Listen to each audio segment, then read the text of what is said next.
आजादी का ये अमृतकाल भारत की समृद्धि का, संपन्नता का एक बुलंद इतिहास लिखने वाला है दोस्तों।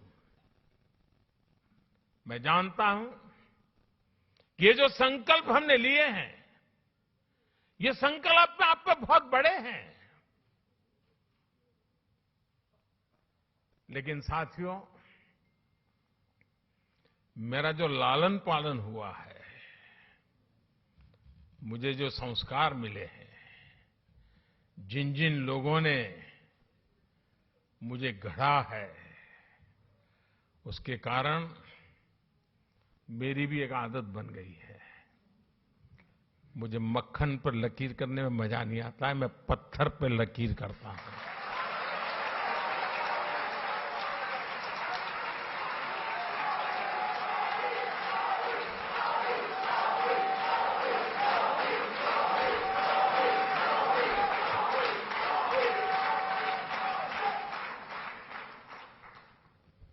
लेकिन साथियों, सवाल मोदी का नहीं है। आज हिंदुस्तान से 130 करोड़ लोग, और मैं जापान में बैठे हुए लोगों के भी आंखों में वही देख रहा हूं, आत्मविश्वास। 130 करोड़ देशवासियों का आत्मविश्वास, 130 करोड़ संकल्प, 130 करोड़ सपने, और इस 130 करोड़ सपनों को पूर्ण करने का ये विराट सामर्थ्य परिणाम निश्चित लेके रहेगा दोस्तों। हमारे सपनों का भारत हम देख के रहेंगे।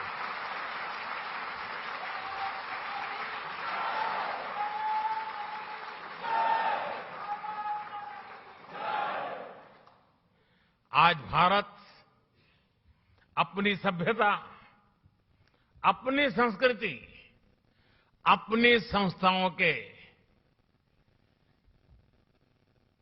अपने खोए हुए विश्वास को फिर से हासिल कर रहा है। दुनिया भर में कोई भी भारतीय आज सीना तान करके, आंख में आंख मिला करके हिंदुस्तान की बात बड़े गर्व से कर रहा है। ये परिवर्तन आया है।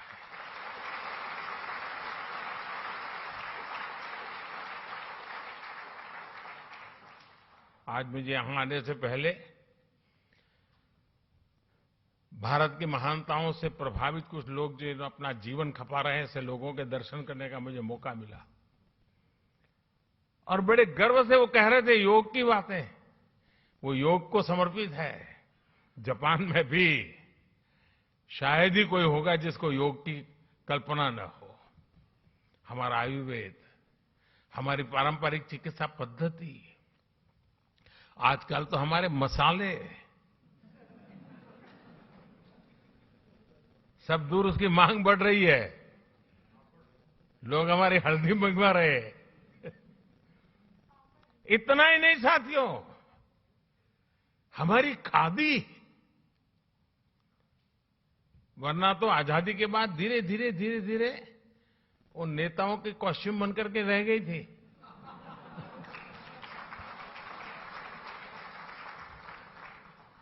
आज उसका आज पुनर्जीवन हो गया है। खादी ग्लोबल बन रही है जी। यही तो भारत की बदलती हुई तस्वीर है दोस्तों। आज का भारत अपने अतीत को लेकर जितना गौरवान्वित है, उतना ही tech led, science led, innovation led, talent led future को लेकर भी आशावान है।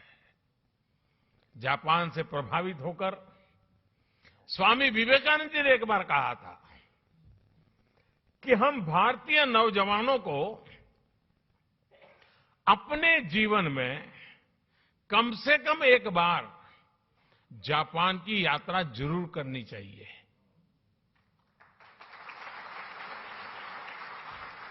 आप लोग ये वाक्य पढ़ करके आएंगे हो, ऐसा मैं तो नहीं मानता हूं।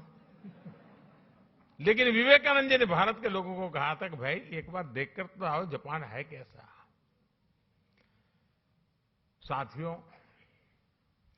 उस जमाने में स्वामी विवेकानंद जी ने जो कहा था, आज के युग के अनुरूप उसी बात को, उसी सद्भावना को आगे बढ़ाते हुए मैं कहना चाहूंगा कि जापान का हर युवा अपने जीवन में कम से कम एक बार भारत की यात्रा करे।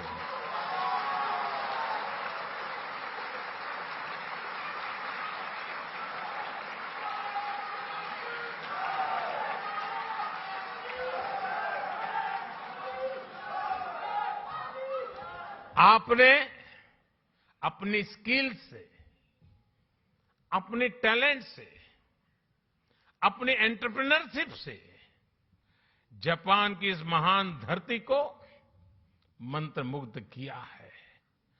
भारतीयता के रंगों से, भारत की संभावनाओं से भी आपको जापान को लगातार परिचित कराना है। आस्था हो या एडवेंचर, जापान के लिए तो भारत एक स्वाभाविक टूरिस्ट डेस्टिनेशन है और इसलिए भारत चलो, भारत देखो, भारत से जुड़ो, इस संकल्प से जापान के हर मेरे भारतीय से मैं आग्रह करूंगा कि वो उससे जुड़े। मुझे विश्वास है कि आपके सार्थक प्रयासों से भारत जापान की दोस्ती को नई बुलंदी मिलेंगी। इस अद्भुत स्वागत के लिए, और मैं देख रहा था, अंदर आ रहा था, चारों तरफ जोश, नारे, उत्साह, और जितना भारत को आप अपने में जीने की कोशिश करते दिख रहे हो, ये सचमुच में दिल को छूने वाला है।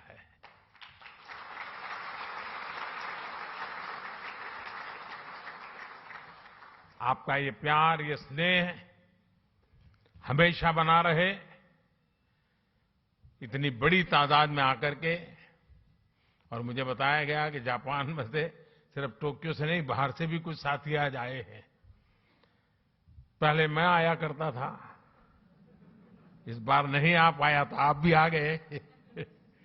लेकिन मुझे अच्छा लगा, आप सबके दर्शन करने का अवसर मिला।